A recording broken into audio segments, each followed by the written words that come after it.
crazy round of 16, a few round of Yep. 16 ties. There's I a mean, lot to talk I think about. you're looking for controversial. Controversial is the word, exactly. There's a lot to talk about, but I think it's best if we go in order so that we can get through all of them. So the first one was Canada and Morocco.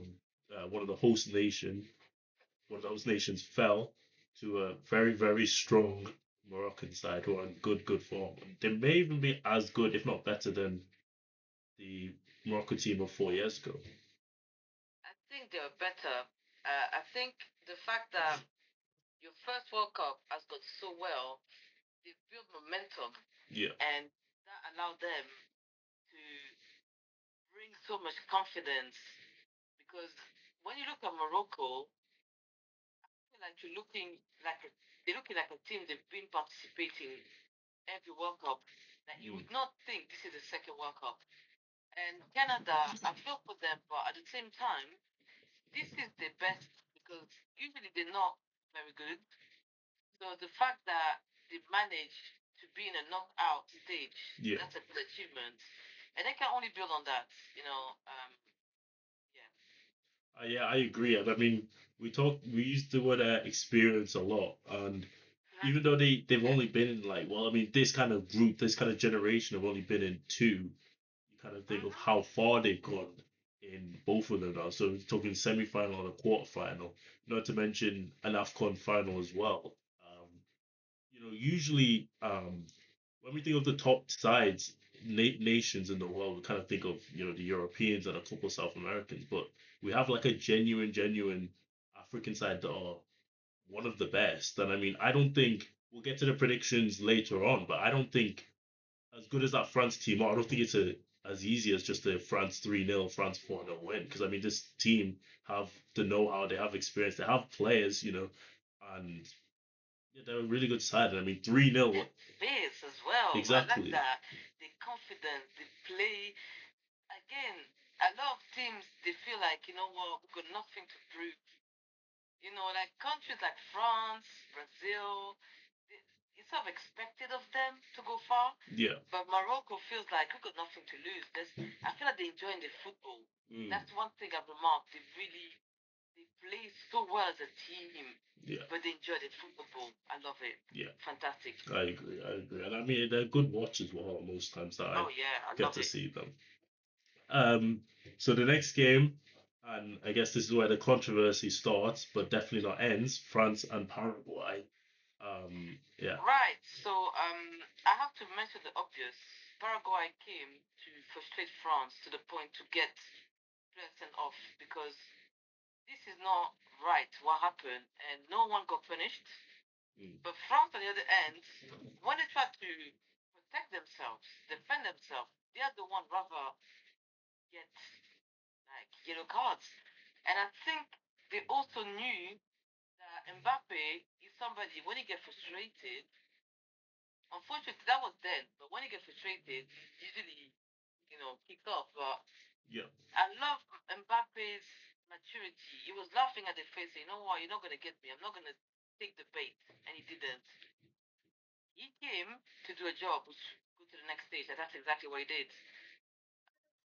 There were some ugly scenes, unnecessary, and I think that if I was a fan of Paraguay, I'd be ashamed of the team.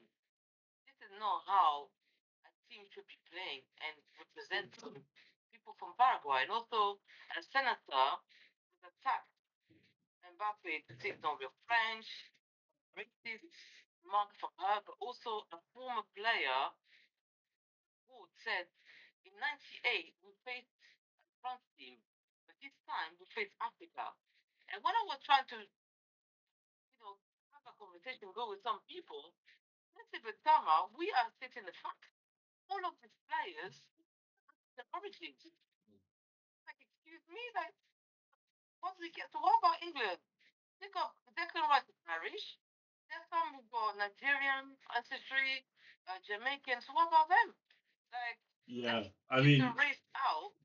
Yeah, there was everything. I mean, even when we focus on the football, there really wasn't too much football to. I mean, it was basically boxing versus football out there, UFC. Like, I mean, I was so shocked. I mean, we saw Paraguay against Germany, and we all had so much praise for them and kind of Yeah. admiration for the way they conducted themselves against Germany. They sat well, defended hard. They were solid defensively. Players who we weren't familiar with, and players who were playing their first few games for Paraguay on the biggest stage. They defended Mm. well and admirably, and kept out a admittedly kind of weak German side, and they countered well, and they kind of got their rewards in the penalty shootout when they won. And it's just, I think we were all expecting the same kind of game. They would sit back, they would Yeah, make fair it hard, play. hit back, but hit on the press, and maybe make it as hard as they could for France. And while they made it difficult for France, I think none of us could have anticipated or expected what we saw. I mean, it was so physical. Like, it's one of the you don't see games like that. You don't see physical because usually the referee, you'd expect the referee to put a stop to it at the beginning, to dish out a couple yellow cards. And I remember Bradley Barcola, he got the first yellow card of the game. And it was for a really, really weak child. Like, there was nothing in it. And he got the yellow card. He got the first booking. And then when you look at that challenge and you look at everything else that the other Paraguayan players did, all the challenges that they did, the thing that they didn't get a single yellow card is actually crazy. I mean, See? it's I have the referee up here. I just cannot pronounce his name for the life of me. I believe he's from Uzbekistan. I think that's where he's from. Um, Ilgiz Tant Tantashev.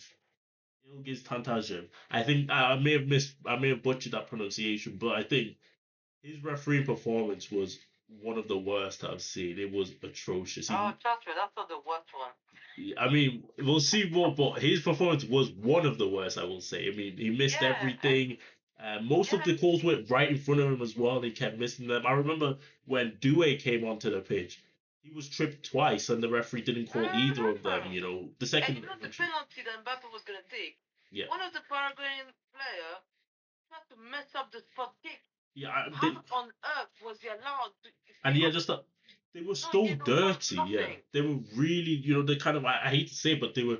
The style of football was so dirty. So many cheap shots, so many off the Yeah. ball kind of things. They, usually, like I said, you wouldn't see it because the referee would have put a stop to it because the bookings are Mm-hmm. important. They're there to kind of enforce the law to make sure things like that don't happen.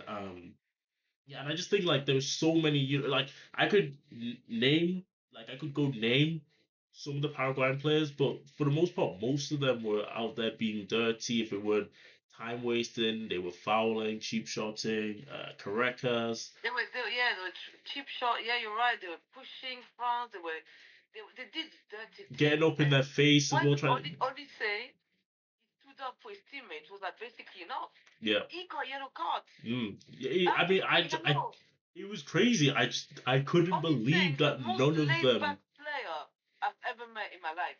And he And got he rattled. basically is He like, got. Do you yeah, remember the he's challenge on taking off. Rabiot? Do you remember the challenge? Yeah, It was so like yeah. the fact none of them got bookings is just crazy to me. Like, Yeah, for me, Olise was just standing up for his teammates. yeah, I think when you work as a team, that's what you should do. mm, Like you've seen justice, like enough. yeah, And the referee, instead of acknowledging what's been done, oh yeah, I'm gonna give you a yellow card. I'm thinking, hello, he's the victim here. yeah, He's the one that his teammates been targeted. You are not doing nothing about it. yeah. I mean, you have I to don't know. protect. You have to do a better job of protecting these star players because the last thing we want is for an Elise or Mbappe to go down injured in a game like this Or, when it's or so. sent off for stupid reasons. Yeah, for These retaliating, people are the exactly, stars. Like we exactly. need to see them week in, week out, like every game. And But it's a shame as well because as bad as the kind of off the ball antics were, and there were some good performances from players. I mean, I thought Cisco had another really good knockout stage performance. I thought their goalkeeper, Gil, he was, he in that second half, France could have really pushed the game beyond, maybe 2-3-0. The goalkeeper was there constantly stopping okay, but the scoreline. ask yourself, right? You witnessed a game like that on the go.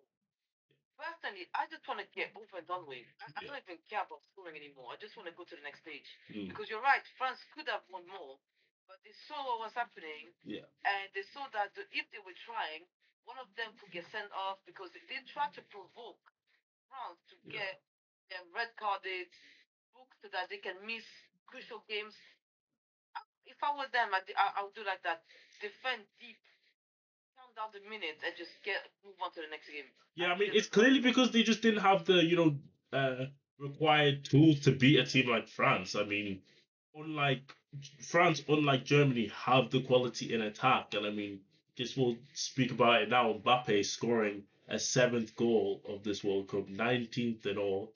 I think he's the top scorer in knockout stages at World Cup. So I mean, how coolly did he slot that penalty away? Sent the keeper the wrong way. It was a really good penalty. Yeah, but the thing is, even remember, Egypt was even looking at Mbappe's Yeah. scoring abilities in penalties Mm. to even try to learn from him. Yeah. And I'm sorry, but Mo Salah, you're older than Mbappe, so you're learning Yeah. from somebody younger than you. But I just think with That's not Salah even and Mbappe, quality there's enough. levels, you know. As No, good I'm as saying yeah. you learning from somebody younger than you. That's how humble Salah is, and I'm sure there's other players as well. They look up to Mbappe. Mm. These guys should look up to people older, but he's actually setting the trend. It's like I'm telling you, France. I do believe they can go all the way to the final. I Yeah. really do believe Yeah, that. I mean, Yeah, they got everything covered: attack, midfield, defense, goalkeeper. They are yeah. sweet.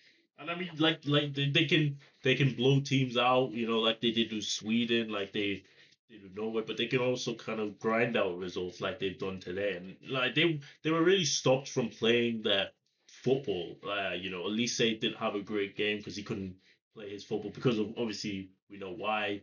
Dembele wasn't It's not his great, fault. but yeah, It's not their fault. It's not because how would you feel you are doing your job as a footballer and people keep on attacking you, pushing you? You won't be able to perform. So exactly. I think that was a one-off bad game for France, maybe. Yeah, But at the same time, they felt, you know what? Let's just get the result and just yeah. So at the end, they just felt. I think that's the mentality. At one yeah. point, they saw what's happening and they said, let's just get over the line. Mm. And I mean, I guess there's so much that can be said about Mbappe. We mentioned that he scored the winning goal. He of course had there was a lot of words with him and the Paraguayan players, and then of course him and it was the Paraguayan senator, is it or is she? Yeah, the Yeah, senator. Yeah, the thing she said is just horrible. yeah, And me, my experience, because I've seen the evolution of France. As I said, '94, watched the World Cup. France was a nobody. They were not even there. yeah, yeah. They '98, missed out. Yeah, they missed out. But '98, that was the beginning, the birth of the France that we know today. The legacy of '98. They had the same problems because there were black players there, and sadly, they suffer racism from back home, from France. That people were like the politicians, especially that, oh, that is not France. Those are African players, do whatever. And I'm thinking, give them a break. mm. Like, should we look at the color? Because frankly, does it even matter? Some people say, only say he does not deserve to play for France. He doesn't know the French culture because I even speak French. You got four passports. Imagine you now, Yeah, right? You are a footballer, you have four choices, and four countries want you. Wouldn't you pick the one that you want if you have those options? yeah. If the options are available to you, yeah, of course. Yeah, and Choose France. the fact that he's Deal with kind it. of getting Elisa, I mean, he's kind of gets the stick from people about that. I think it's ridiculous. And I mean, It like, is ridiculous. and what the senator, I think, when you think you're a senator for an entire country, an entire nation, I mean, some of the comments, I don't want to say too much on it because some of It's it an is investigation, so anyway, they yes, yeah, they've having got it, to deal and with some it. of it's really kind of bad, and I kind of see this podcast as mainly on the pitch stuff, even though we brought off the opposite. I think it's more to raise awareness of how just because she's in a high position, she shouldn't be able to say and get away with the stuff she said. I think personally, I do think Mbappe's carried himself well in this Yes, whole he kind of did. thing in the Oh, game yes. and off the pitch. Yes, yes, Yeah, he did. And you so know what? The positive thing is France are moving on. yeah, And FIFA Paraguay was out, obviously France, this great team. up through, and we'll get to watch them in hopefully a much better. I expect, given what I've seen from France gonna be Morocco, good. I can see. Given what I've seen from Morocco, I don't anticipate the same level of lack of sportsmanship and just poor play and aggression. I think it'll actually be a good game. It's Um, gonna be great. I but can yeah, see it already. I mean, and yeah, just getting another shout out to this France team to be able to get through. So, like, in my opinion, admirably. I think they, for what they could do, they played well. And they managed. I'm glad nobody on that French team picked up a red card or I'm suspension glad. because And also that the would have been final the thing worst. about what the senator said about, yeah, this is not French team, this is colonization. This is the France of today. Yeah, When you go to France today, you don't see white people. You see people, you see Arabics, you see black, you see everything. So yeah, they represent what France is. And I'm going to leave it at that. Amazing. yeah. I think that's the best way to leave it. I think, yeah, well said. Next up, we had Brazil and Norway. I told you that Uh, I didn't see we Brazil going Yeah, I over the remember that. line. I remember that. Yeah, yeah. Brazil won, Norway 2. Neymar, childhood favorite of mine, one of my favorite players, is out, and he is. I mean, he was never really in the World Cup, in my opinion. I'm not gonna lie, No. but he's retired officially from Brazil. 80 goals, 59 assists in. I think it's the most in It's the history. most in Brazilian history. Yeah, Yeah, 80 yeah. goals, 59 So assists in it's got legacy. 130 You know, games. it's got legacy. It's got legacy. You know, Yeah, he I love the does. guy. He's a legend. You Yeah. know, regardless. But I did say that to you before. Brazil, when they came, I didn't see an identity. I didn't see the star quality. I didn't see the unity. There's so much negative to say about Brazil right now. But imagine you are Brazil currently, and you have the legend of the past. They've won one, two World Cups. Watching you, Yeah, did you you see can that what? that whole That's '02, that whole awful. 2002 squad? They were all there watching them. Oh my God, that's Yeah, embarrassing. I'm sorry, but it's embarrassing. All of them World Cup winners. I mean, you have to feel for Brazil. There's such an expectation for yeah. a team like that, Every World and Cup, every maybe World they Cup. didn't really deal with the expectation very well.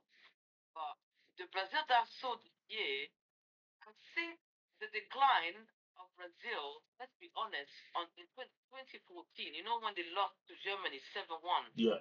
I saw a decline there. I think they never really recovered Mm. from that. And they're not the aggressive side that we used to see. They don't have, because even in 2014 squad, they had a good squad. Yeah, I think a lot of the times with Brazil, no matter what their actual 11 looks like, there's always expectation to do well at the World Cup just because of the badge on the shirt and how many The five stars, stars. exactly Yeah. how many stars are around the badge. You No, they know, didn't. No, from the get-go, Morocco, the first game, Morocco should have won that game against Brazil. I don't know if Moroccans were so respectful. Oh, this is Brazil. I don't know. I'm not sure. I don't But think the players. I don't. I mean, I don't think the Moroccan players saw it as wow. This is Brazil. I think the Moroccan players just saw it as this is a football match we're going to win. I mean, that's yeah, why but they were so they good could in the have won. first half an hour. But trust me, they could have won. Yeah, I I mean, if they believe they kept could up have that won. intensity, I mean, like, we saw with the Brazil and Norway game. Oh You my know, God. I don't even think, as a game, I don't think they were, necessarily outplayed. But I'm not surprised that they went through. I mean, like, it No, was you an know even what? You're game. right. I felt You're until right. Haaland You know, just took from over.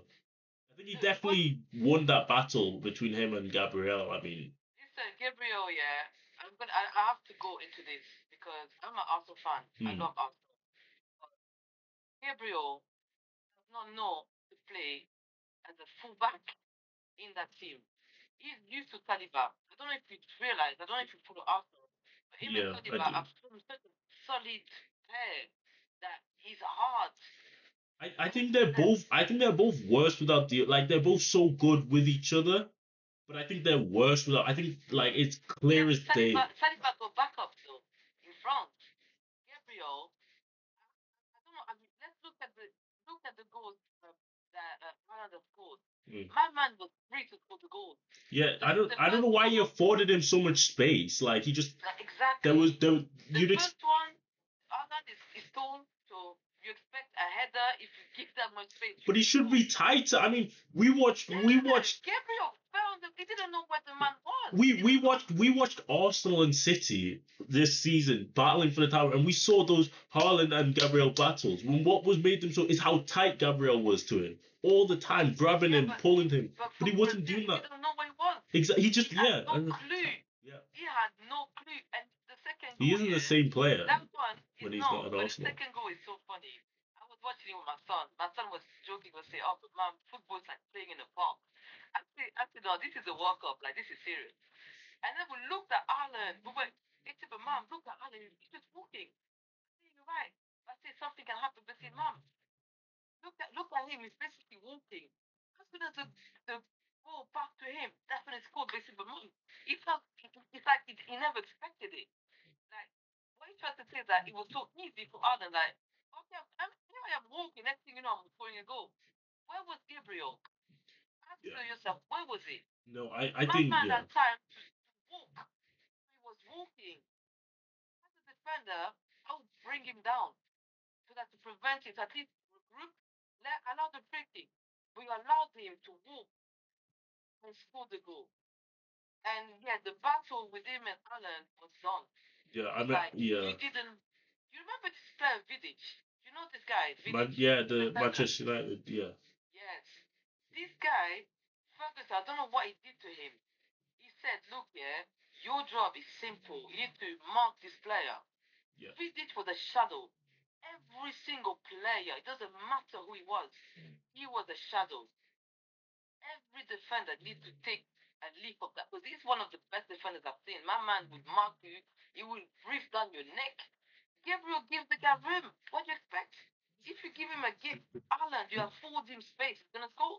Yeah, especially with the form he's in now. I mean, goals are just coming so easy to. I mean, that's 7 goals now. It's in your first ever World Cup. Is I mean, and no disrespect to this Norway team are a good team, but they're not France. They're not Spain. They're not. But it's crazy. Ireland brings a quality to it. Yeah, and I mean, they play together, but it brings something extra to it. And I mean, this is when people say that people kind of like to say, "Oh, he's tapping much and he scores tap ins." Well, he doesn't. I mean, he's on his by himself pretty much single-handedly won the game for his country, like knocked out Brazil. That's what it looked like to me. I mean, especially that second shot, it was just kind of like, I'll do this myself. It's about scoring goals and winning. Exactly. It doesn't matter how. Yeah. It doesn't matter how you do it.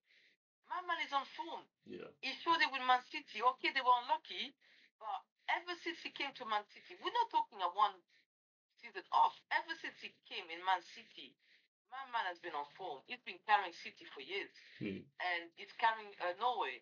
And you know what? It's got the support. If you look at the Norwegian, they're like, okay, this is the man. We need to pass the ball to say they're working together. I love the teamwork. I love even the crazy celebration, but the unity they have, not just as a team, but the country. I mean, Norway is a surprise. I thought it's a surprise package, and I knew they was going to do something against Brazil. And Brazil, the first goal, they never recovered. And also, you miss a penalty. That's your fault. Yeah, that's your fault. That's one thing. That's one thing we were gonna get onto. Vinicius Junior obviously didn't take the penalty. It was given to Bruno Guimaraes. I think obviously a lot of people would have expected Vinicius to take it, given the fact he scored 4 goals at the tournament. He's probably excluding Neymar, the biggest star on Brazil. But I watch Vinicius Junior a lot, and as great a player he is, he's obviously very very talented. He's got a lot of strengths. Penalty taking is not one of them. He is not a very good penalty taker. Particularly, even in not meaningless games, but in league games, he misses fairly regularly. So I wouldn't have been confident with him stepping up in a round of 16 important tie. And even though Bruno Guimaraes missed, it wasn't a great penalty. I don't think there was anything wrong with Bruno stepping up ahead of Vinny because, like I said, Vinny's not a very good penalty taker. I don't have his numbers, but I mean, even this season, he's missed at least 2 or 3 penalties just this season alone. Yeah, but you know what? The whole Brazil, the way they approached the World Cup this time around, I don't know. There was something off from the get go. Did you not feel like they had it? You didn't feel no, like I don't feel like they did. And even though they won a game, but we're talking about Brazil. you're expected to perform. Okay, you don't like the pressure, but you have to deal with it. Yeah. And you coming like with this attitude. I'm sorry, but I don't know if there was lack of preparation. There was something off. I don't know what it was, but something wasn't clicking together as a team. So at the end, the better team won, and But Norway, nothing was expected of them. But I saw something special, the togetherness, the unity, and I'm like, that's how you win games. You can't win by yourself. But in fairness, I like you think they did have the few. I mean, we talk about the penalty miss. Hendrick had a very big chance that his touch just failed him. It was a ball from Vinny to Hendrick on the break. It was a 1-on-1 pretty much. His touch failed him. He missed the target. I mean, you kind of think moments, inches, moments like that. If he converts that, maybe we're talking about a different story. It's a different scoreline.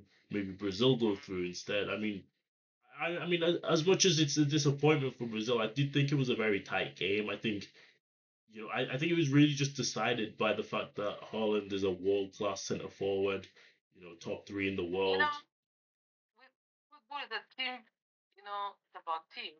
But when you have quality like Holland, Individual quality, and yeah, individual brilliance, yeah. exactly It just individual wins quality, everything. you add something extra. And that's the thing that the Norwegian manager did.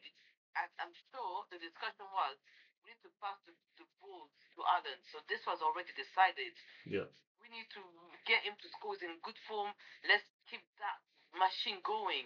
yeah. That's it. They had a game plan. They were organized as well. They didn't allow Brazil many chances. Listen, I don't know what's going to happen with England, but don't rule Norway out because they've shown everyone that they deserve to be there. Yeah, and speaking of individuals, I mean, Neymar came on following the hydration break. He did end up scoring. It was merely just a consolation goal, but Yeah. I don't know. What were your thoughts on his interaction with the goalkeeper and kind of like I don't know what happened beforehand. getting up in his Was he face, even provoked? though they were, I mean, as like I said before, I'm a fan of Neymar, but I don't know. Was he provoked?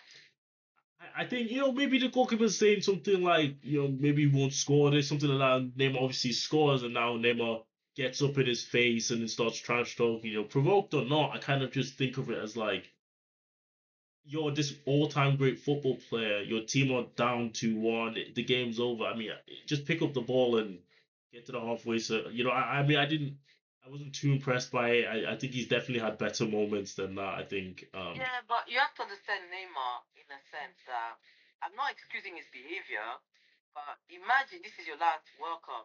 yeah, it's Your team sad. is losing. You're Brazil.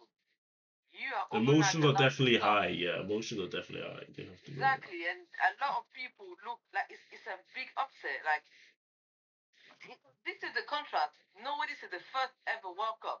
Yeah, Brazil, they've come to every single World Cup. So you see the two sides of how it is. It's like you losing to a newbie. It's embarrassing. And I think emotion got high for them because I think they were shocked. Like when the first goal, they didn't know how to respond. I think Brazil was stuck. They had no ideas. They were not sure what to do. And the emotion. You got legends watching you. They've won, one or twice, and you are there underperforming. You know what? They need to reset completely. They need a massive surgery. Get rid of players that you don't think are good enough and start afresh. I think they need to really do their research. Who is going to take Brazil to the next step? Who are the players? I think Ancelotti should definitely remain, but player-wise, he needs to regroup, see who's going to. Because there's a lot of people there. I think they should start blank and then yeah rebuild. I think they need major surgery. yeah, yeah. I definitely agree with you on the Although I thought Ancelotti got it wrong with bringing Neymar in. I personally, I don't think Yeah. Brazil were too bad. I think not even just in not in just this game. I think in the tournament they were okay. I don't think they weren't France good. They didn't, Okay, but you can't expect okay for Brazil. I'm sorry, you can't. yeah. You can't be okay. You have to be great. But they had some moments I think in the tournament. I mean they blew away Scotland, not a great team, but the Yeah, comeback against Japan Scotland. was the comeback against Japan was impressive, but I agree with you. But I also think as well, you kind of look at you know there were injuries. I mean, Rodrigo didn't get to the play at the World Cup due injury. Rafinha sat out because of injury. Neymar injury. Esteban. I mean, of course, all teams face injuries and stuff. I just think Not that excuse. yeah, it's not a good excuse, but I think you know I don't think it's. I don't think maybe they're right. They're where they need to be to win World Cup. But I think there's definitely something there to progress on.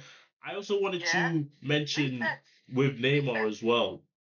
Mm-hmm. You mentioned about the legends that were there watching the game and how the pressure to kind of reach the levels that they reached.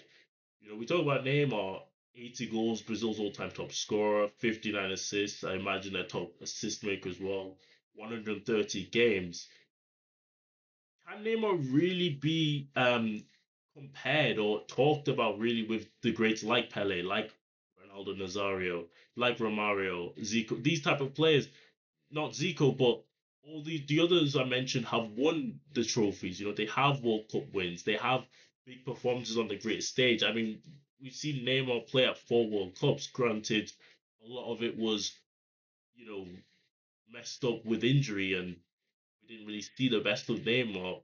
But I don't think we have seen the best of at World Cup for on Brazil one at the thing. biggest stages. I mean, even Copa Americas as well. He hasn't, the one Copa America. I know he had that 2021 run, which was impressive, but at the end of the day, he still didn't win.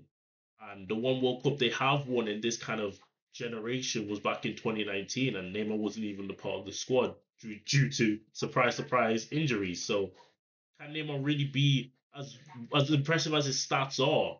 Can he really be compared to those greats of the past? You know what?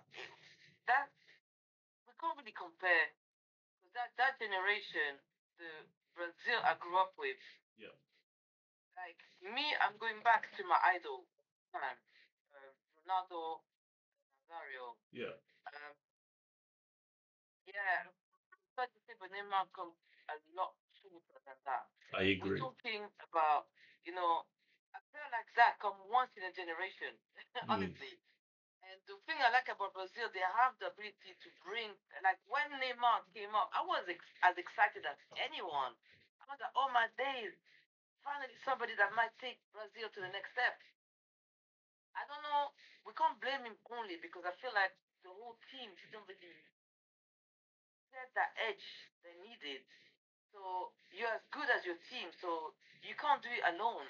And also the injuries didn't help. mm. But he scored a lot of goals. It's a shame that it wasn't reflected country wise, it wasn't reflected. But as a player for club wise, he has shown the potential. He has won trophies. Yeah. But it's a very hard question because he's still considered for me as a legend still. Yeah, of course. But I just think like, he had, in my opinion, comparing the two, I've watched both of them. I mean, he had that level of talent like R9 has or like Pele has. But then you kind of think about what they did with their talents.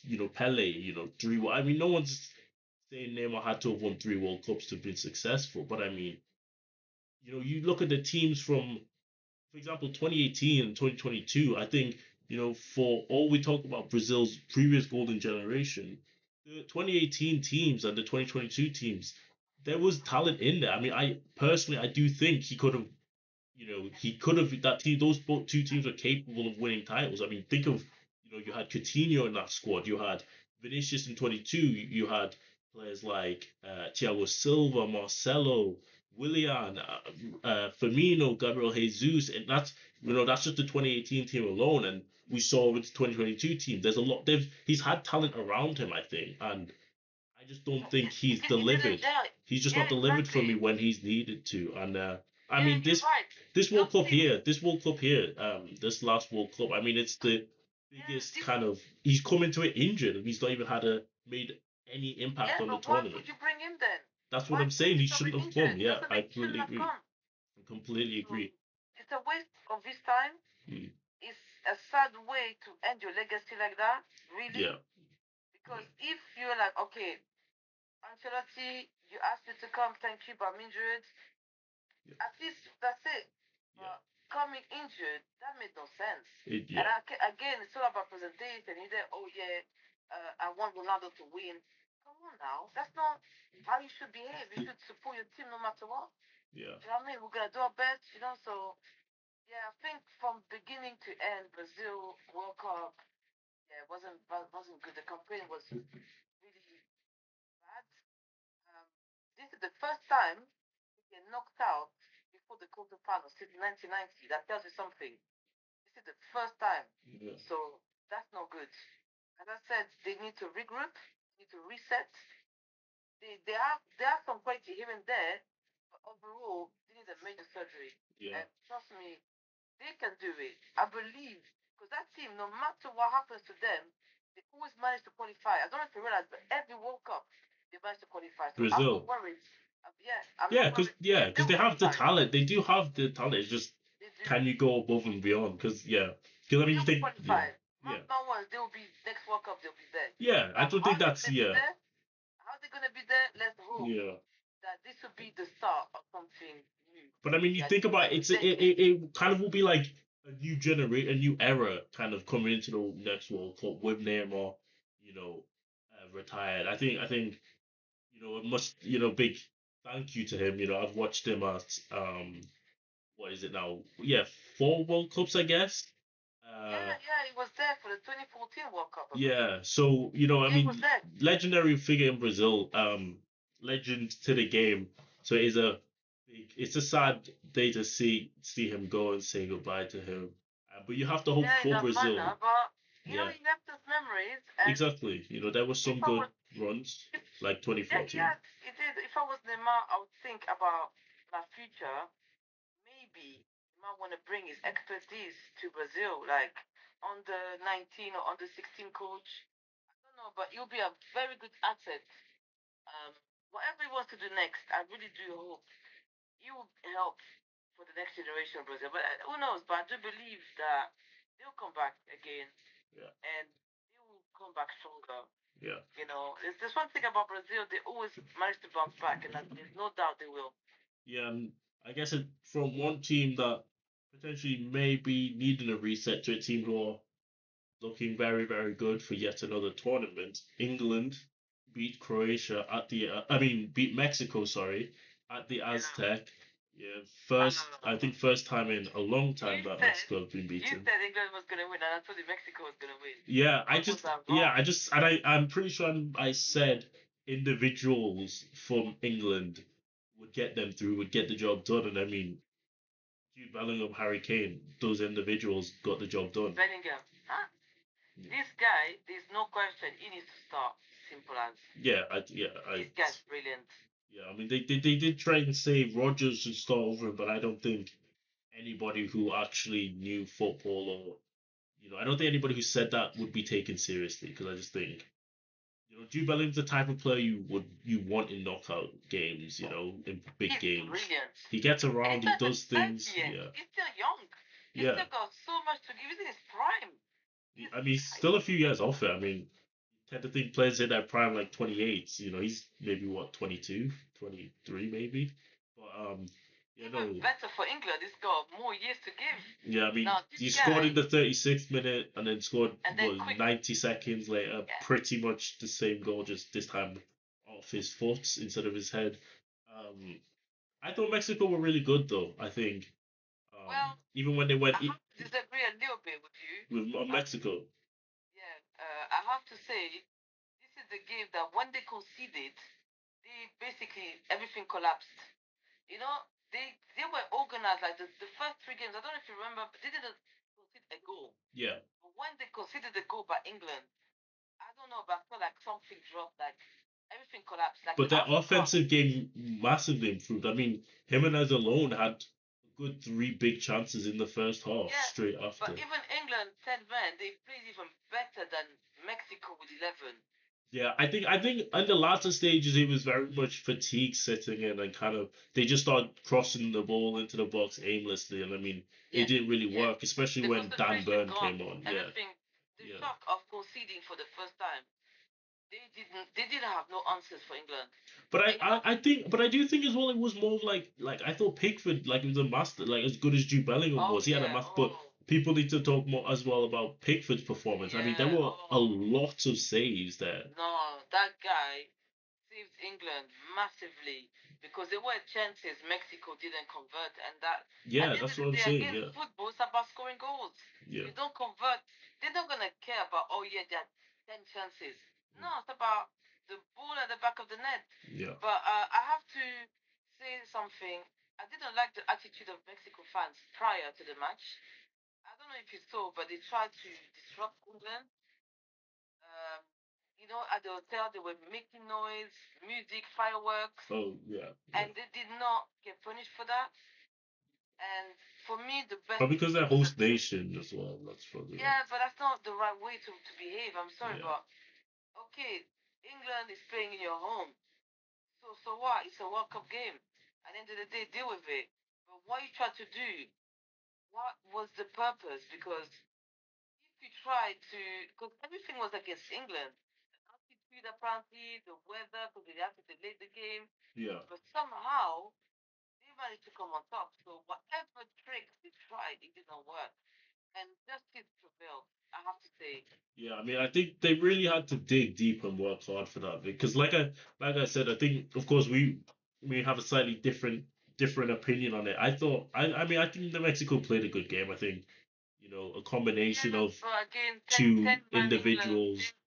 Yeah, 10 man I mean, England. I guess, yeah, you would expect them to perform better against 10 men, to score against 10 men, but Yeah, you kind of they think, didn't.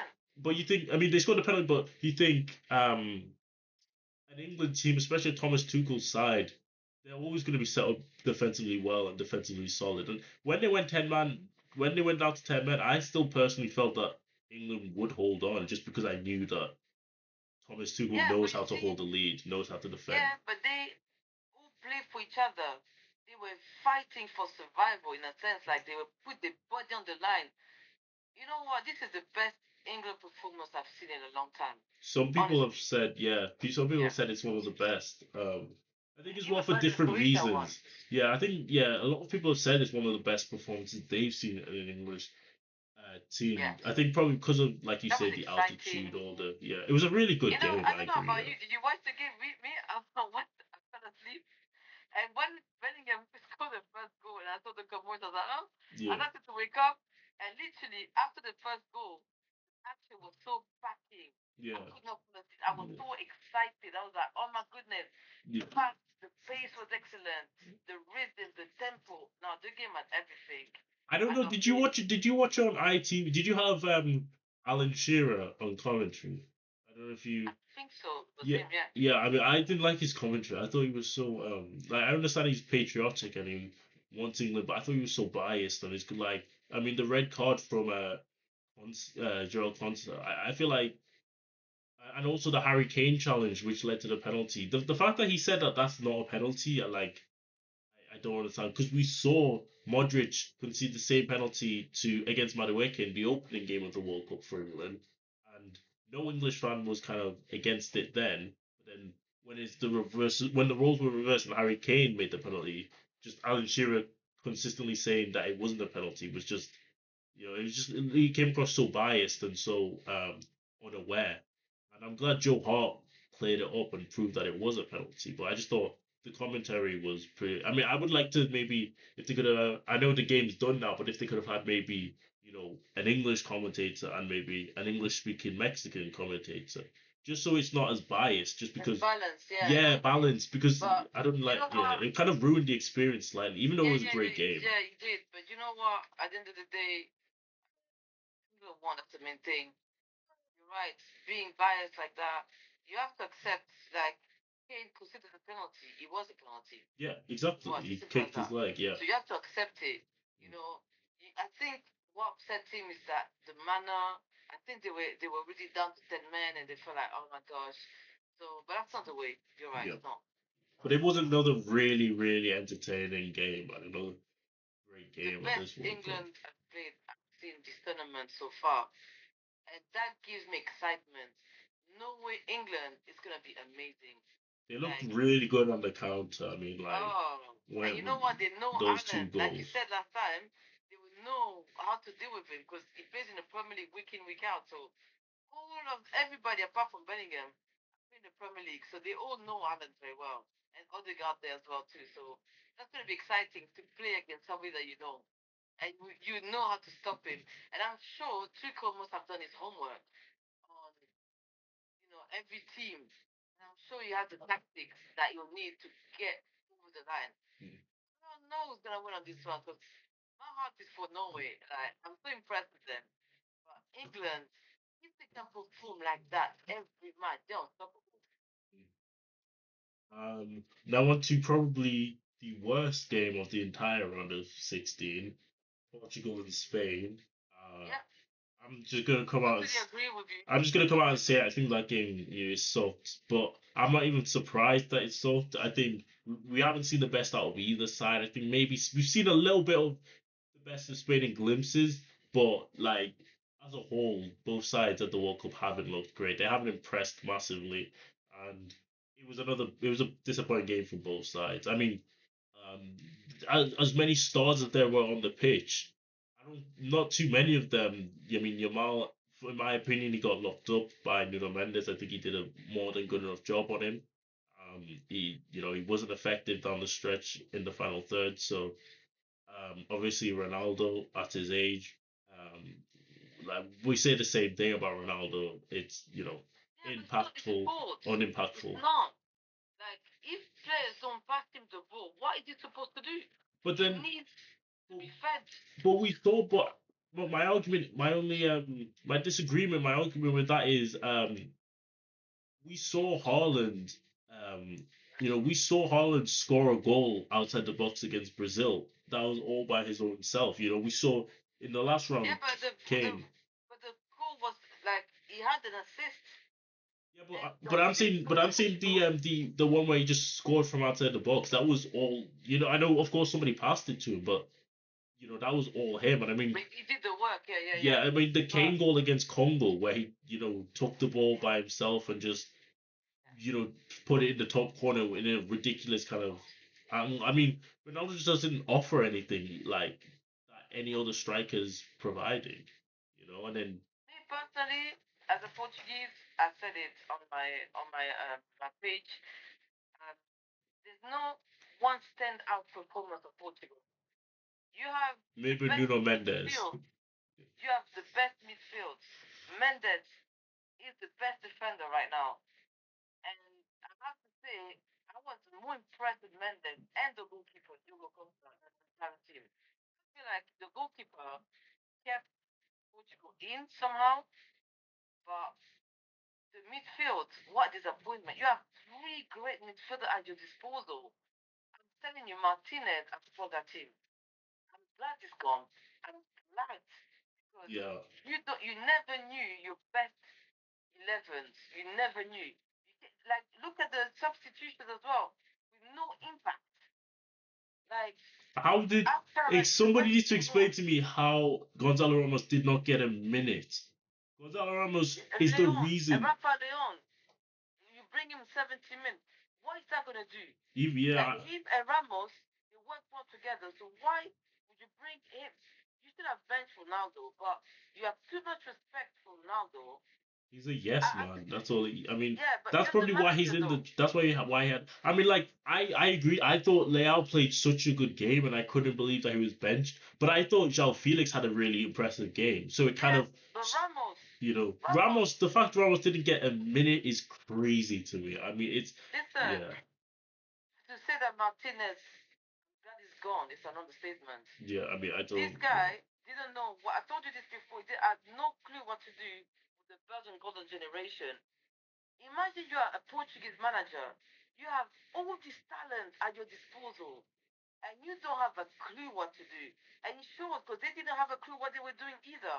But They do you go not from the think though top. that like and I don't want to put the blame all on him, but do you not think that having somebody like Ronaldo really stand because when you think about it, a 41-year-old Ronaldo, what tactics could you really impose around him that benefits not just him but the entire team? Like you can't high press. Like I think a high press would have been most beneficial to everyone because PSG players, that most of the team, there's a load of PSG players within the team, and they suit Oh, that. Yeah, they suit the high press. They play at club level. You know, Bruno Fernandes. Vitinha, that was like I did not see the same level at PSG. He was not present. This whole World Yeah, Cup, no, he had a World Cup to Vitinha was forget. non-existent. The same Bruno with Bruno. Fernandes, Same with Bruno. Yeah. non-existent. Neves, non-existent. And the worst thing is, Ronaldo, I would have benched him. yeah, the worst thing is as well. You would say games are won in midfield, but I don't think that Spanish midfield were any more as impressive. I really like Pedri, Rodri. Like I don't think the midfield was great on the Spanish side either. Like if there was ever a game for the Portuguese to kind of take hold of the midfield, it would have been this game because Yeah, it was a it boring was game out because there. both sides. I feel like it was a tennis match. One hand they were about to score, and then we go back. Like so many missed opportunities from both sides, and in a sense, I feel like there was too much respect because Yeah, I do feel like honestly, this is one of the oldest rivalry. I don't know if you. I've done some research basically for what I'm doing for my page at the moment. Their rivalry started way back nearly 100, over 100 years ago, 1929, 1921. mm. So they have been each other all the time. Yeah. I mean, even in And recent history, they Euro 2012, World Cup 2018, yeah, the but Nations Spain has the League advantage. Portugal, they won 7 times against Spain. in And Spain history. 19 times against Portugal. I have to say, the better team won. And even though we haven't seen the best of Spain, I agree with you. We've seen glimpses. You have to bring your A game if you go into the quarterfinals and beyond because what I saw, I didn't see World Cup material. Yeah, I no, saw like I agree. I mean, I think the only good chance that was created was converted by Mikel Moreno. I think either team could have really won that game. I don't think either yeah, it was was better than the interesting. other. I have to say, Um, I just didn't Spain find that kind game of made the interesting. most of their chance. Yeah, but Spain did at the 91st minute. They did. The guy came as a substitute, Yeah, and that's the thing. The manager of Spain, said, you know what? We need somebody like a good finisher. Let's find inspiration somewhere. yeah, My man came, one shot on target, and he scored. well, and I mean, we No, talk about substitutions. As much as he gets clowned on, Ferran Torres was great. I thought. I think off the bench he made an impact. He was, massively important to the winning goal. He got the assist, obviously, but yeah, even his overall game as well. He was, he kind of added an extra dimension to that Spanish attack. Because, like I said, everyone else in the attack before Yazabal, Yamal, they just weren't good. Yamal didn't make an impact. Yeah, Like not at I all. know people are like, oh yeah, he's the best in the world. I haven't seen the best of him so far. No, not I at this haven't. tournament. No, no. We I saw a haven't seen the glimpse of him best in of that him. first half, and Yeah, yeah, like he that's what I but was saying. I think, Mendes had him yeah, covered. yeah. Against Austria, like I was saying, against Austria, he looked good in the first half, but outside of that, he hasn't, really impressed. And like you said, Mendes very much had him covered. I mean, it's becoming a fairly regular thing whenever Mendes and Yamal come head to head.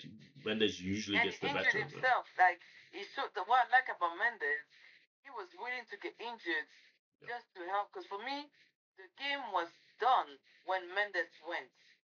This guy is probably the best defender right now. And I'm not saying that because I'm Portuguese. I am not. But you need to look at his work in PSG. This guy, he doesn't allow the success of PSG is thanks to him as well. Because he doesn't allow people to just walk in and score. He puts his body on the line. And I think he overdid it. He overstretched himself. And then, you know what? Portugal, I'm not worried too much about them. They always, ever since the 2000, they've been qualifying World Cup Euros.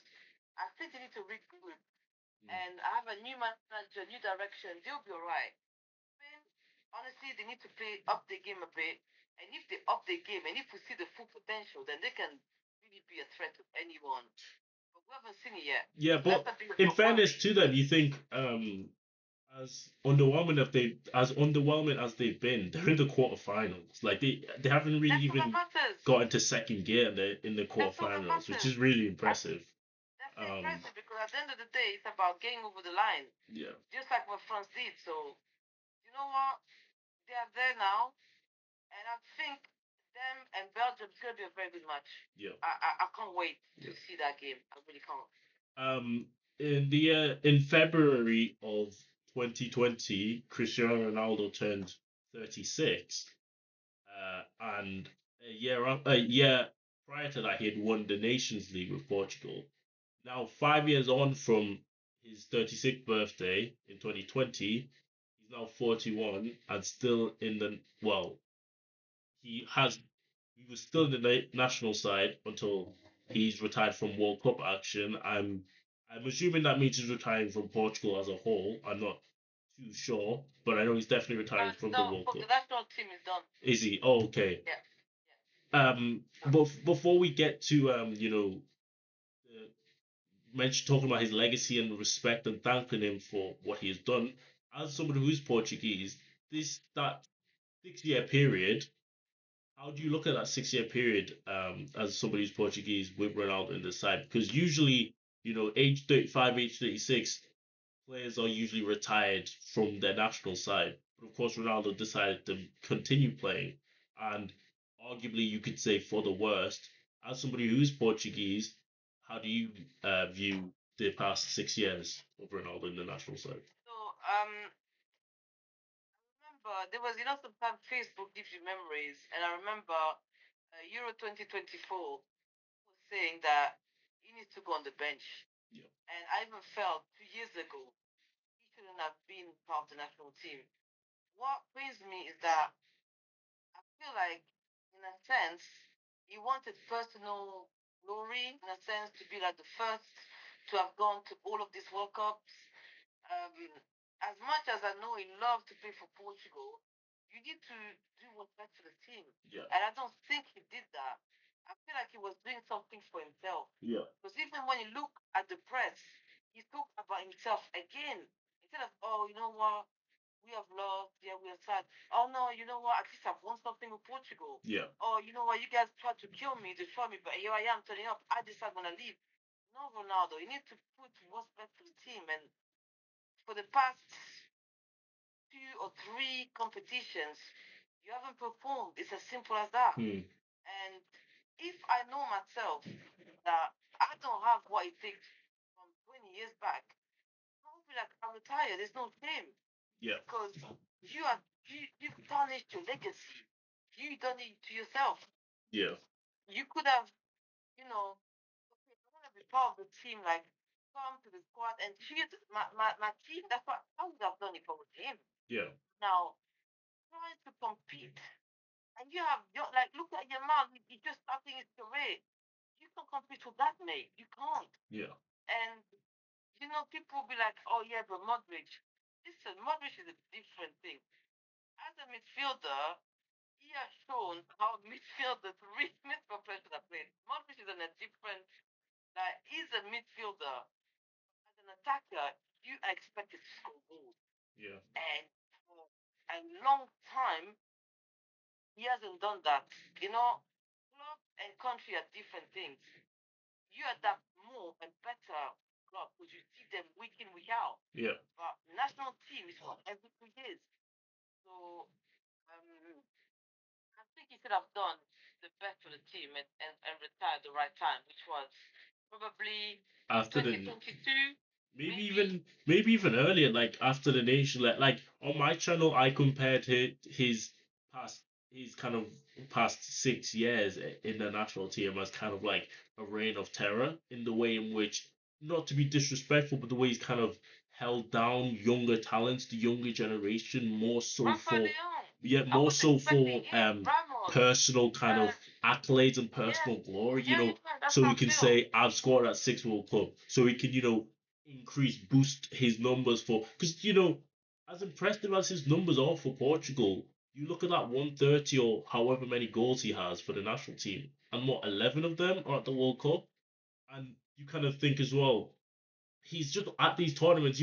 I definitely think he came to this World Cup and thought, I'm on 8 goals right now. If I can score a few more, I could catch Messi. Maybe I could catch maybe Pele. I could get myself within these names because that's how he's very The personal thing individually driven, and that's been a benefit that's helped him throughout his career. But I think now it's kind of doesn't help the it team though. doesn't help the team, and it's not even Uh-huh. working for him no more. And that's why I think Reign of Terror is kind of fitting because he's kind of The press, reigning over this whole team. He has his he political had his kind of time, and yeah. He's had his time, and with his yeah, stroke and with his but political Martinez didn't call his rights. Martinez yeah. made a mistake. He as well it allowed him to come. If you're the manager and you see for the past all this time from 2020 to now that's not working, You have to make a listen, stand, yeah. I mean, if we yeah, look at you it have to like make a decision. Euro So he didn't. 21, Euro 21, early exit to Belgium. I know he scored goals, but it was majority penalties and tap-ins that I think most decent strikers would have scored. We look at your World Cup 2022, like that one was a massive stain on his legacy. I mean, benched and then Yeah. your replacement scored a hat trick. Um, Euro 24 didn't score, missed a crucial penalty against Slovenia. I know he ended up scoring in the shootout, but it could have been much worse for them in that game. And The then fact is, the last time he had the best performance in the World Cup, 2018. And I yeah, and think I mean that's when he was he still should have, one of the best strikers around. That's when he was yeah, and performing he at should have club called level. their day there. He should have said, you know what, I think I'm done. I think he held on Because, for too long. That's what I think yeah, he and reigned over this team for too long. I think he yeah, and as imposed much as, himself too yeah, much. discipline, dedication, yeah, dude, carry on that with your club, no problem. But I have to say that has damaged the team because you have One hundred emerging percent. talent. 100%.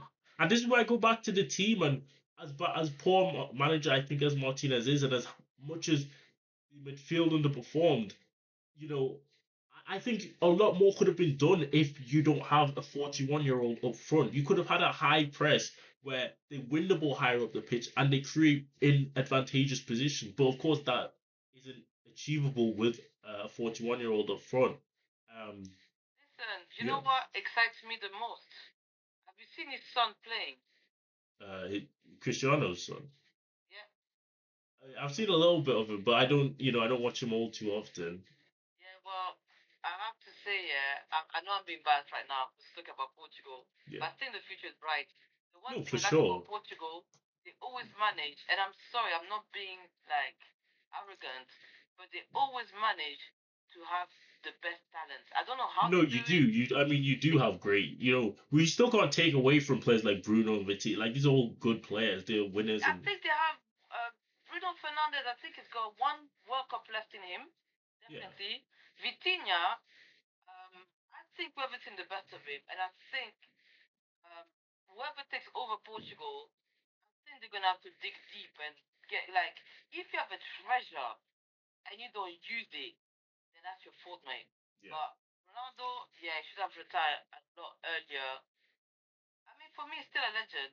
No, Doesn't of take course, away and I all his and I wanted to achievements, as well before but we closed out this he should have segment. Yeah, before we he closed out should this have gone. segment on Portugal, I do wanted to pay our dues to Ronaldo because as much as we can look back on the past 5 6 years kind of with regret, he's still such a legendary figure. He's given us so many moments. I mean, I know I personally So watched many Portugal memories. for him a lot. I mean, I don't I know. Do you know. remember that hat trick versus Spain? I mean, I watched that Yeah, I live and I know we thought, spoke wow. about that. And the one thing I want to say about Ronaldo, because I'm gonna do a special about him, is that he brought single-handedly, he brought Portugal to the world. He brought, like, he put Portugal on the map. So many fans. Like, have you seen the way they filled up the Yeah, stadium? Because just they for him. wanted to. Yeah.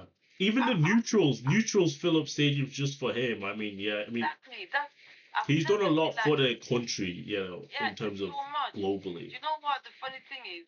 When at first he was playing for Sporting, I don't know what it is about. I said I was telling people, I don't know, this guy is something.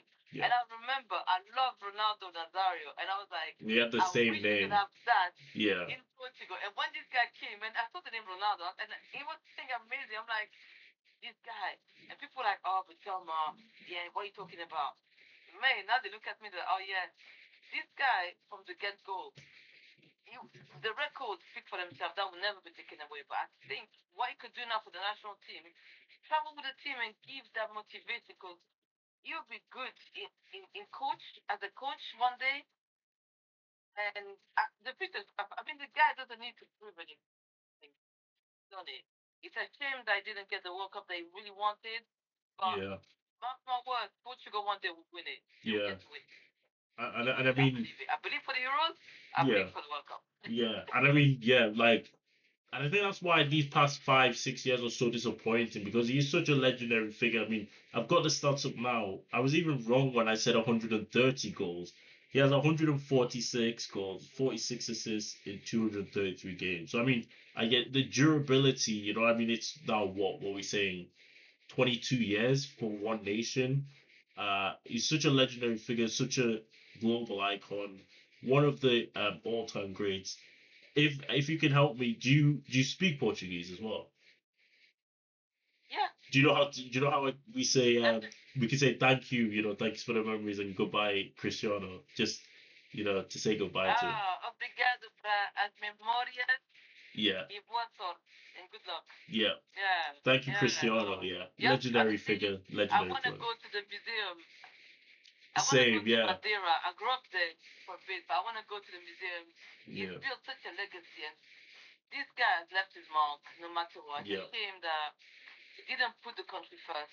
He should have, yeah. like, if your body can't do what you used to do when you were younger, then admit defeat. You know what? I'm gonna retire. It's He kind could of have like retired. it's kind of like that saying. Do you know that Joker saying where like you're a hero and then you live long enough to see yourself become a villain? That kind of I think that kind of perfectly encapsulates his Portugal run. But like we said, it's sad. It is a sad day. Him and Neymar both going and retiring, but they've both left a lasting legacy, uh, and he will be missed. Yeah. Yeah, he will definitely be missed from the national team and the world stages on international competitions.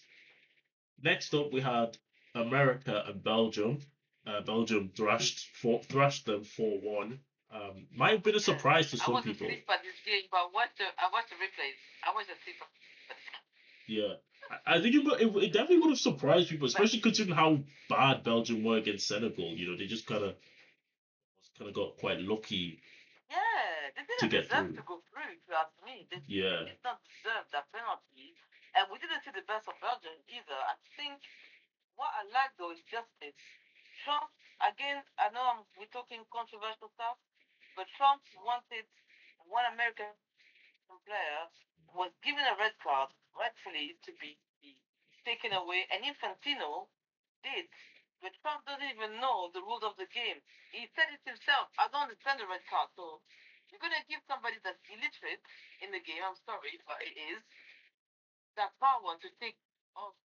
Like so, Infantino. So let me get it straight. You have hired the referee, and you put your own referee that you hired. So people like that, like, oh, but talk the opinion. Yeah, yeah. Let's take the thing off. And yet, other referees that you hire, they're not doing what they're supposed to do. But how can they nonsense? I feel like the one issue I've seen in the run of 16 is the inconsistency in refereeing. And I know I'm not talking about the Belgium America game right now, but I like the fact that Belgium kicked them out because it's not right the way a player that was meant to be suspended was allowed to play. Now, what about the rest have been red carded? So the rule gonna apply for them too? Like you have to be fair. You can't do for one and not do for the others. yeah. I don't really But know why this was Trump part. even got involved. To be honest with you, it's not his field. It's not his expertise.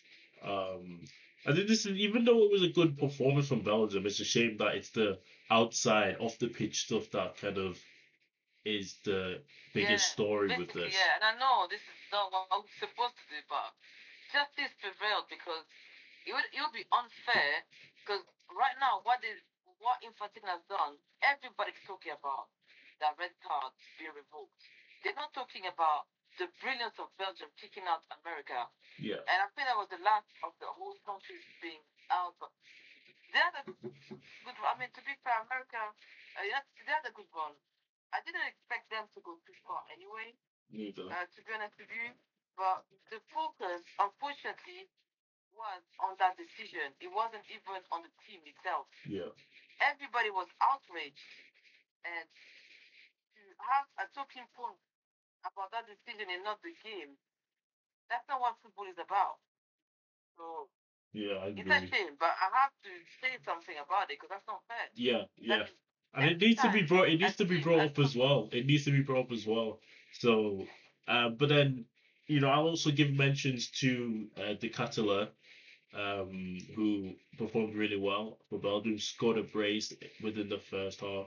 He was actually subbed out in the last game against Senegal. He didn't play well at all. And I mean, he's just one of those players who kind of made a big impact, maybe really bounced back. Lukaku's back-to-back games on the score sheet. He's just like I love Lukaku. he's an underrated international performer. I think. I think a lot of in He's this underrated, yeah. I think in this generation a lot of international stats are really overblown. I think a lot of players, for lack of better words, kind of stat pad a lot, and that's why I think the stats are so kind of overblown. You have so many players with so many goals for their national team, but he always has been a mainstay in this Belgian team.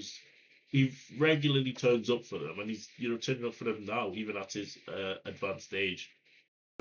Yeah, like you said, the big controversy surrounding this game. But Belgium are through, and they're kind of riding the wave of momentum. They're really riding the wave of momentum, and I guess we'll get to predictions later. But against the Spain team who haven't impressed. The irony, yeah, the irony is that both Belgium and Spain haven't been impressive, and Yeah, they are playing against each other. exactly. We haven't seen the best of them personally, so that's gonna be a very interesting match.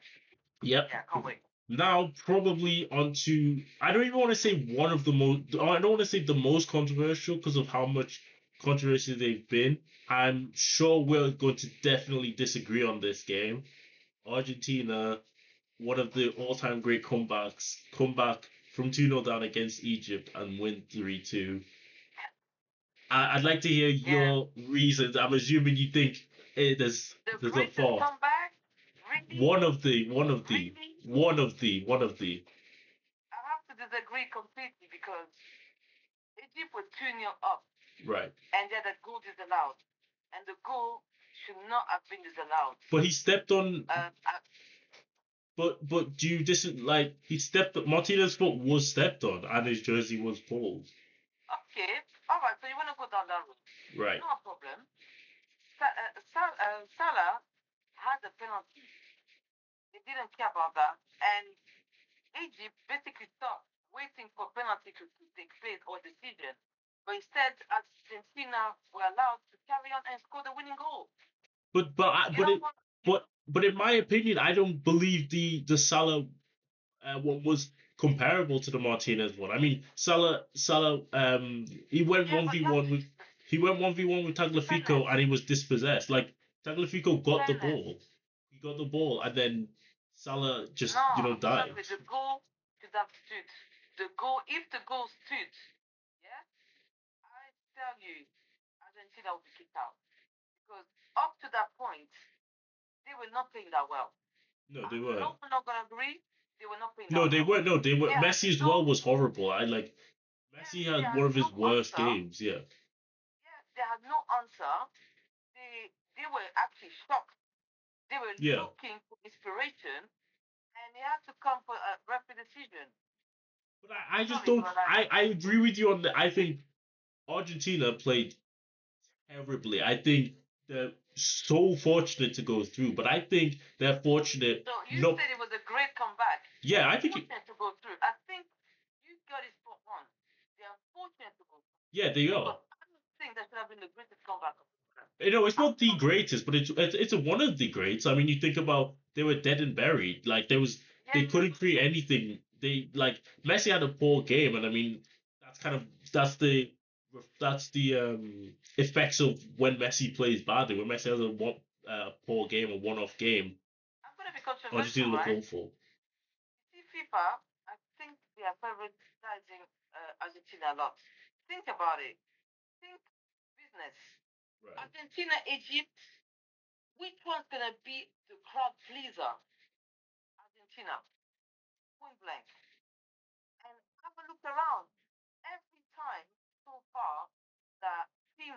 played against Argentina, they go to Messi, oh, can I be shot? Oh, can I? That's the type of person he attracts a lot of crowds. That's the legendary status he plays Yeah. for. And he deserves it. I Hmm. don't deny Messi's brilliance, Yeah. but against Cape Verde, there were decisions in the favor of Argentina. Egypt, clear as day, there But were we've decisions. covered though that the Egypt decisions were so. But can we agree that that Martinez's foot was stepped on? I think like Okay, but there was a slap. Apparently, there was I saw an Argentinian player slap an Egyptian player. Does that make sense?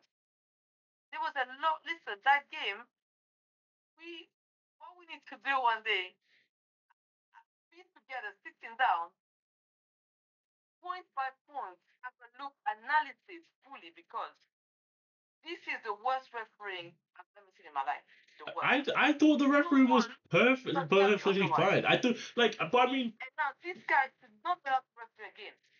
but you think, but what we look at Egypt though, we should have a look at Egypt. Egypt are 2-0 up. They're cruising. They've been the better side in terms of defensive. I mean, they were slightly shaky at times in the first half. I mean, with the penalty and with a few like the keeper had to bail them out with a few saves. But for the most part, they were defensively solid. They go 2-0 up. We also mentioned Hassan incredible running in the counter. But they go 2-0 up, and we have 10 minutes left in the game. Shouldn't the focus and the criticism be on Egypt not being able to hold on? How can Messi get the ball out wide, be able to put in a cross, and Romero gets the header, and the keeper should have done better. This is Messi's brilliance. Yeah, Messi's the type that's of what I say. player. Unfortunate, they That's were the type fortunate of to get player through that, individual, and then Messi gets the equalising goal, yeah, which I is agree. But individual again, brilliance. the fact is, yeah, imagine you're Egypt, right? Yeah, You have been playing so well, yeah, yeah, as they did. and Yeah, you get a goal to the house. That's gonna really mess you up. You feel like, oh my days. So I think they lost concentration based on certain decisions that went against them. But I agree with you. That should not stop them concentrating fully. yeah. Like I think If it's if more of they a wanted to, they could Egypt have won that game. meltdown. Like that's why I think it's more of an Egypt meltdown, and the fact that they crumbled when they went 2-1. Like when it was 2-1, they should have completely shut up shop. How Messi managed to find space in the box to get a half volley off. That has nothing to do with referees or FIFA. I think that's just poor from Egypt and just the brilliance and No, and I greatness of agree with Messi. that. But at the same time, you are in a match and you are doing well and things go against you. That will mess you up. It's like we find it hard to do with setbacks in life. Yeah, Now imagine you play that in a real time. Yeah, you're winning to nil. Okay, let's go for more. Oh God, go to that out. We have to try harder. And I think they dropped. but they got that second goal even after it They was did, but they disallowed. dropped the concentration, dropped somewhere somehow. They just didn't know how to control the game back. I think slowly we saw the ascension of Argentina Yeah. as expect. Because then But I mean again, that's what it you didn't say. help. That's The probably the referee didn't difference help. I think as well between these two sides. I mean Argentina, not only do they have Messi, they're also champions. They have the heart and fight of a champion, and that's why they are able to kind of come back when it really seems unlikely and impossible they could have. I mean, I guess we'll disagree on whether Salah was fouled or wasn't. I definitely think he wasn't. I thought Tagliafico, yeah, no, Gonzalez, sorry, my bad. Gonzalez, who I think had a really impactful game coming off the bench. I thought he got the ball, and then I think Salah just fell to the ground. Salah's you're an Arsenal fan. I think we've watched Premier League enough. Salah does like to go to ground a little easy, but I guess we'll disagree on that for probably as long as this World Cup goes on. But you Yeah, have to talk for about me, just the heart of the champion for Argentina, and that's probably why they are champions. yeah, it is. I mean, when they won in 2022, there was no question. I didn't complain. There was a bit of controversy in there, but I saw Argentina. The one thing I like about Argentina, when they lost in 2015, they kept on trying until they finally got it. Yeah, That's one thing I like about them. Now, what I'm seeing now, I feel like there's a script for pushing them to win. I don't know. That's my opinion, yeah, personally. But Infantino is not helping himself. is there celebrating? Is there except for the like? I'm sorry, but if you are a president of FIFA, you shouldn't really be biased like you are right now because you're showing everyone, oh yeah, I want them to win. I'm gonna make sure that no, But like you don't just think that's the emotion of football. I mean, the comeback was crazy. Like, even if you maybe wanted Egypt to go through, it was so crazy. I mean, to think of Messi, as poor as he played in that game, to just come to light like that and completely turn the game on his head. Like, I know for one, like, I'm not Argentinian. I'm a fan of Messi, a big fan of him, but I know I'm I a fan of jumped. Messi too. Yeah, Don't think that I'm talking negative about the ref. It's, you know what? At the end of the day, it's not Argentina's fault. It's the refereeing fault. That's not their fault. If the referee are not doing the job properly, that's got nothing. Like, don't take away the brilliance of Messi. Messi, I've watched his career ever since Barcelona, ever since 2004, 2005, whenever it started. I've been watching it both, and I've always knew this guy's gonna be great. And I was right.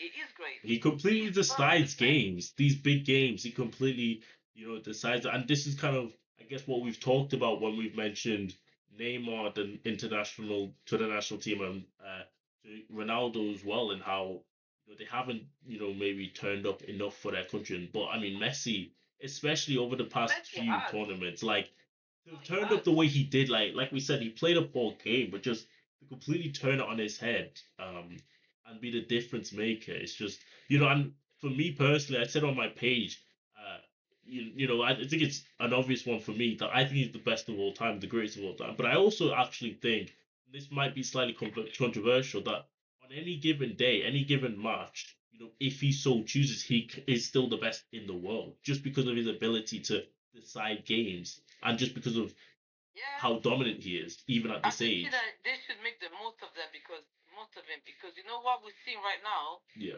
I don't. Without Messi, I don't think Argentina would have done as well. no, oh And no, I'm gonna leave it at that. I definitely know not. I sound bad, but they No, need I to think completely agree like with you. yeah, because he still got it. I mean, 39, he still got it. So It's that tells you yeah. a lot, Even though you he know. wasn't So even though he wasn't involved in the final goal, I still think like offensively he still brings something. they're Yeah, so weak without him. I mean, they Alvarez, rely on him. Martinez, Enzo Fernandez, they've all looked awful this World Cup. I've got to They say, have, it's like I mean and he's the one that basically glued the team together. Because in a exactly sense, yeah. without him, I don't see. That's why I said to you, They're a really underwhelming I'll side be without him. worried for Argentina right now. Exactly, yeah. This is enough World Cup. Hmm. Next one without him, unless you have somebody that can play at that level, which I don't think we're gonna take game. By the way, I don't either. I think yeah. so I think they need to make the most of him now because I don't like to compare France and Argentina, but France they have a team that can carry them for the World Cup. I agree. Yeah. Argentina, I don't see that personally. France as well, like you say, they have a team. They have contribute. I know Mbappe's been continuously contributing, but if Mbappe has a bad game against Morocco, say they've got other players to contribute. I mean, but this Argentina team, I look around, there is nobody else. I mean, Julian Alvarez is a player we rank and No regard one so else. highly. I mean, he was And so awful. it's fully. He was And so he was last and World yeah Cup, it was amazing. yeah What's no. going on here? There is no I don't the team are recognize him. lacking massively, massively. They're lacking. There is a massive over reliance on him So let's see how offensively. far they're going. Yeah, Yeah, but well done Argentina. The better team wins, but it's a shame the controversies. The talking point, sadly, is the referee decision. But let's not take away of the brilliance of Messi. yeah. I'm not gonna talk about the brilliance of Argentina because without Messi, It's we wouldn't see that really more comeback. so of a mess. I mean, the individuals who played well. I mean, It's a Romero's come messy up show. clutch. It is a complete messy show, but there have been individuals. I mean, Romero's shown up in the past couple of games from an offensive and defensive standpoint.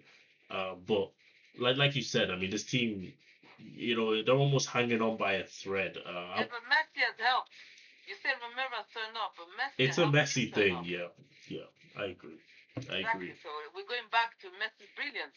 It is, yeah. So right now, Messi is keeping Argentina well in the World Cup right now.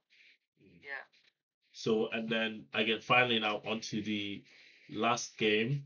Oh wait, before we get onto the last game, I mean, we should also mention the Golden Boot race is still heating up. It's still so hot. Yeah. It's still Alan, crazy. Mbappe, I Messi. think Messi's I on can tell you 8. this. Yeah, Haaland and I said Mbappe it on this, and 7. I know it's a guarantee. Mbappe, even if he doesn't get the Golden Boot now, eventually he'll be the greatest, the one who scored the most goal of all time. You know what I You mean? know, because Messi, Yeah, that's his last World Cup. Let's be real. I'm sorry, yeah, Messi. I don't see him playing the next World Cup. I don't. But I think Mbappe will be the one that people will be chasing the record because right now this guy's unstoppable. I mean, he didn't win as much with Real Madrid, but he still had a decent season with scoring so many goals. yeah. The guy's a goal scoring machine. Mhm. So that's gonna be tight. We don't know, and that's the excitement. I think Messi so far is leading the race. Yeah. Messi's on 8. Haaland and Mbappe are both on 7, but Mbappe is ahead of Haaland because Mbappe has 2 assists to Haaland 0. Kane is on 6.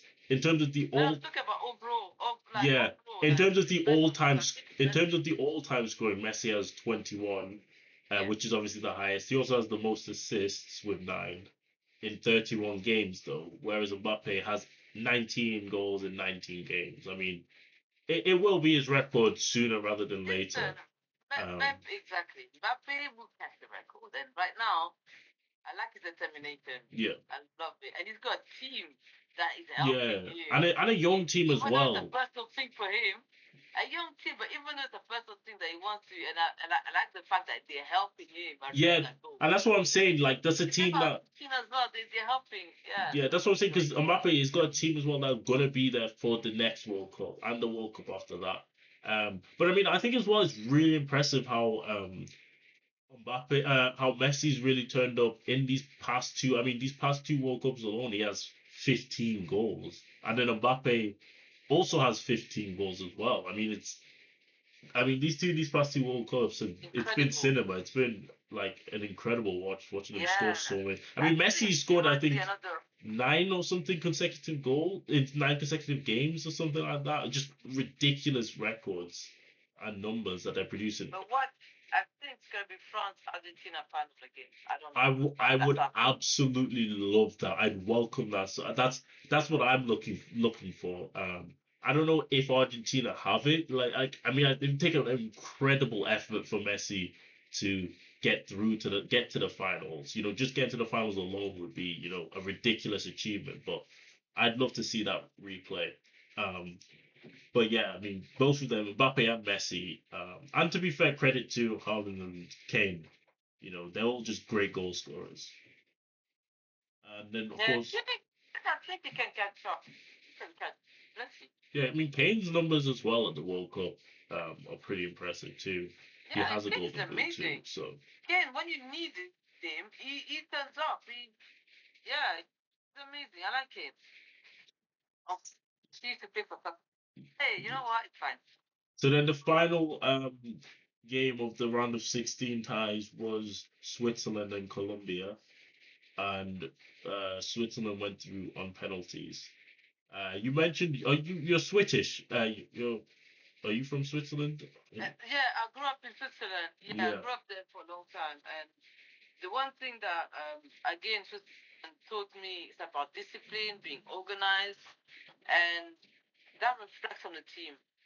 They managed to stop. But I have to say, they didn't take the chances. Both teams for the whole 90 minutes didn't take the chances. Um, but defensively, this one was very good. The goalkeeping, amazing as well. I do feel like when it came down to penalty, I wasn't expecting Switzerland to go through, to be honest. But again, we go back about the quality that make Swiss people who they are, like discipline, organization. They knew quickly who's gonna take the penalties. One person missed, but they managed to get over it, the it line. was kind of like a kind of grind it out kind of thing. I agree with you as well. I had predicted Colombia to go through, but like you said, there were so many missed chances. I I mean, didn't expect Switzerland to go through. I did yeah, not expect Switzerland to go through. I'll be honest with you. yeah. But what I liked was it was determination. I love the way they played, like for them.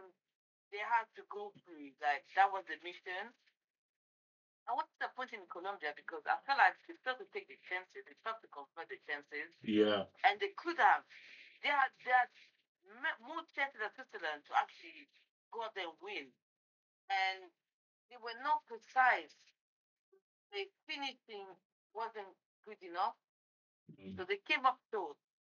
And I think as well that yeah, was a well, really. I don't think they probably won't get like a better opportunity to get to a quarter final of the World Cup. I mean, I really think they kind of in a way let themselves down. I mean, they did great to get this far, yes, but massively. you think of this Colombia team, they're a team who were in the Copa America final a couple years ago. So, and I think they could have Yeah, really I was tested that surprised. Argentina team. I really, not that Switzerland won't, but I think Colombia could have really posed a big test to Argentina. So, it's a missed Listen, opportunity, if, and even the Swiss, it was yeah, yeah, opportunity missed because frankly the Swiss they did not produce as many chances yeah, as Colombia did, but somehow they really bossed the defense and the midfield. They really did not allow Colombia to do what they wanted, basically.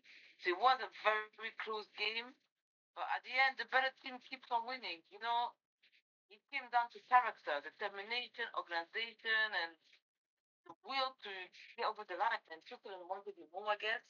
Because one thing about the Colombia, when they saw that they could not pass through the defense, I felt like there was no more ideas. They were like, "Oh my days, what we're gonna do?" Yeah, they felt stuck. They felt like, "Oh my days," they felt frustrated. That sometimes some of the goals, like some of the way they kick the goals to the goal, it wasn't even concise and precise. So I think Switzerland frustrated them and yeah. didn't know what to do. Do you have any shout outs for three players across this entire round of 16 ties that maybe your top three players of the round of 16 ties? I'm gonna say Olise, of course. Haaland, of course. Haaland was one of mine. I have Haaland as a Haaland as well. Bellingham as well. I have to go with Bellingham. Yeah, Yeah, that's what I'm thinking. Bellingham. Yeah, It's tough, Haaland, man. Bellingham. Three, I've got more than three. But Olise, Haaland, and yeah, Bellingham definitely. Yeah, maybe let me think of one other person. I might add in Pickford as well to that. Maybe I'd have Yeah, Haaland, good. Pickford, and Yeah. Bellingham. It was hard, man. Like, Yeah, but Bellingham, man. This guy, I've seen this guy since dormant, and I always said this guy's gonna be a star. yeah, And when they signed him, and if he, I don't know if you realize, but Real Madrid, when you get signed to Real Madrid, you either make it or either you don't. And if yeah, you don't, you become a flop. This guy came and not phased about the amount of money paid for it. For 200 million or something like that. That's a lot of money for somebody yeah. that came from 105. Yeah, Germany. it's crazy. Yeah. Yeah, and for his And age, at his age as well. yeah. But he definitely. You could just tell he has the mentality and the Oh, self he belief does. for it. And you know what? He's gonna get successful for a long time. I do believe. Yeah, and it doesn't Um, surprise me as well that while players like Pedri and Vitinha, players that he's compared to a lot, haven't had a great World Cup and are struggling, he's really turning up and doing a good job for England. I think you think of I watched him all last season, the 25-26 season, and he didn't have a good season at all. Whereas of course Pedri won league titles, Vitinha won league titles, but he's really that type of player who can just come alive, in mhm, short bursts, like for seven mhm. games for the or 8 games for the World Cup, and he's showing it now. And I mean, it's no surprise to me that he's turning up in It these is, big but at the games. same time, if I was Bellingham, I'll be really careful because Mourinho is here to play and rebuild. So Yeah, if you don't perform, Mourinho, there's one thing I like about him, he's not scared yeah, to let you go. You see Kamavinga, he was upset not to be part of the team, but he didn't really perform. But we shouldn't really complain. yeah, He didn't have a good season. yeah, Own up. You know what? Yeah, fair enough. It's on me. But being upset, like Didier Deschamps, he team selection correct. He wanted the best of the best, and that's exactly what he got. Kamavinga, he'll come back again. I believe he will. But he needs to be really mindful and careful because they're upcoming players. And if you're not willing to perform, they're gonna take a spot. Mm. And France is a machine. I don't know if you realize every time they come to the World Cup Euros, they are there to win. They are there, they want to win. That hunger, this desire. Like, no, it's for me, France, I see them in the final.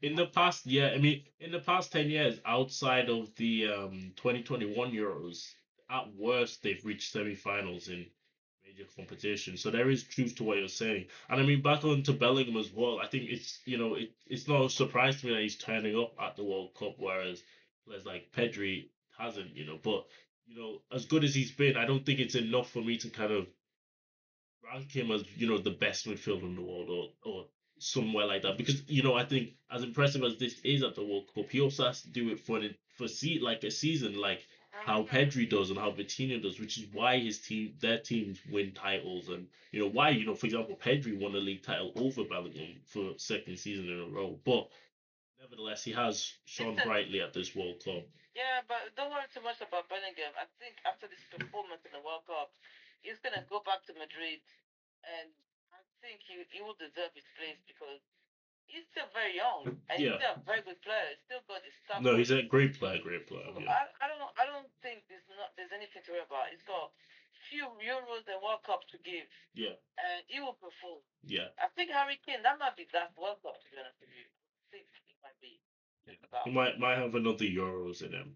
But no, Euro definitely, yeah. but World Cup, I doubt it. So Yeah. I like the fact that he's playing like every game is his last. I love the way Kane is approaching the matches. He's really, giving it his all. And he's a goal scoring machine. And you see him doing for Bayern, and I love that he's doing for England. So Yeah. that's good. So, quarterfinal predictions. We do this for every round. Okay, let's go. Quarterfinals no different. France and Morocco. I'm gonna go for France. Yeah. I'd agree with you. But like we said before, I think it'll be a really tight game, close Yes, game. it will be. Maybe one Morocco, they're goal not in gonna it. just Yeah. sit back and Yeah, they'll play as well. But they have to make sure that they don't, they have to make sure that they don't leave too many spaces in the time because that's exactly what France are going to want, with Mbappe, Dembele, and and France, they are very Barcola. defensively. Listen, I think. But I think Morocco can challenge the. One thing though I do is Sarabi, the centre forward. He went down injured. I don't know if he's still injured. I don't know if We'll have he. to see the team. When are they playing next? They play tomorrow. Yeah, tomorrow. Okay. So I mean, we will see the team selection. yeah, because if he's out, that's a massive that's a blow. their best. That's big probably their blow. best offensive player alongside Brahim Diaz That's out. a big fat blow. And that will be disappointing as well because you want them at their best to play France. And I hope and pray today's can make a difference because if you think about it, the World Cup is to this point been played every single day, non-stop. Almost. So now that He's the had a good players pace are to being it. able to rest, hopefully, I hope he gets back. You want really blockbuster match. Yeah. You want all the best players available. So let's hope and pray. But I just think France have got the edge just about to get over the line. Next up will be Spain and Belgium. I want to go with Spain. Yeah, I agree. But I don't anticipate like a high scoring game either. I think again maybe one goal in it, two goals. You have to. Spain hasn't shown the best, and I think they want to prove themselves that they deserve to be there. And yeah, I do believe they have what it takes. I mean, this could be their kind of turnaround game, the game where they really turn it up, turn out, perform. And I think we're both in agreement that if they do kind of perform at their best, they are a great team.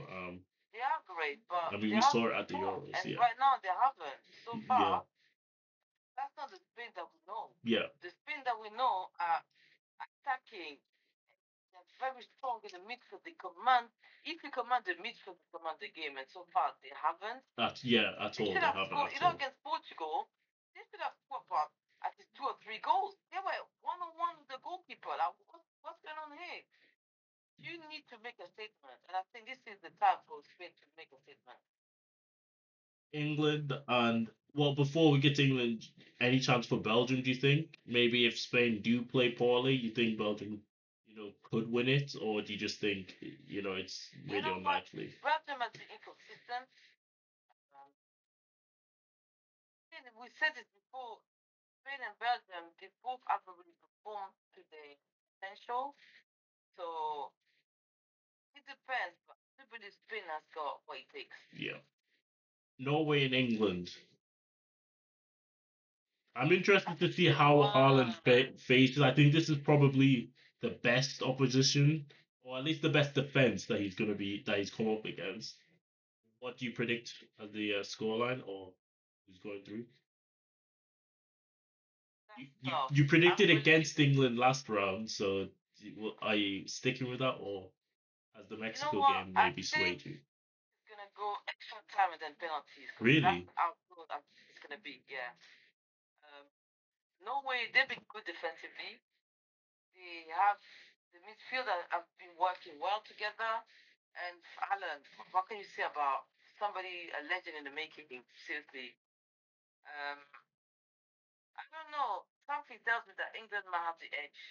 Yeah, I have that too. I just think like I mean I just wouldn't be surprised again if it's like maybe we saw Jude Bellingham kind of take over in that game. I wouldn't be surprised if Harry Kane takes over. I don't really think Norway have the defensive assets or capability to kind of handle Kane if he's fully firing and at his best.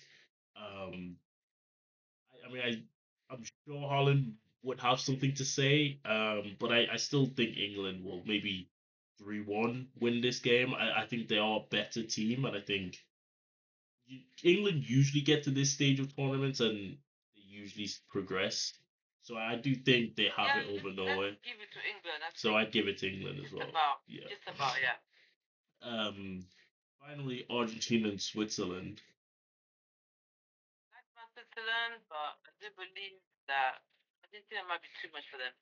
Do you think though that Switzerland could? I mean, we saw with Egypt and with Cape Verde, Argentina look very leggy at the back. Their age. You can tell this is an old squad. This team aren't a team full of young players and stuff. Like I mean, they can be hit well on the counter attack, and they do look but quite this leggy. is the same team pretty much from 2022 World Cup.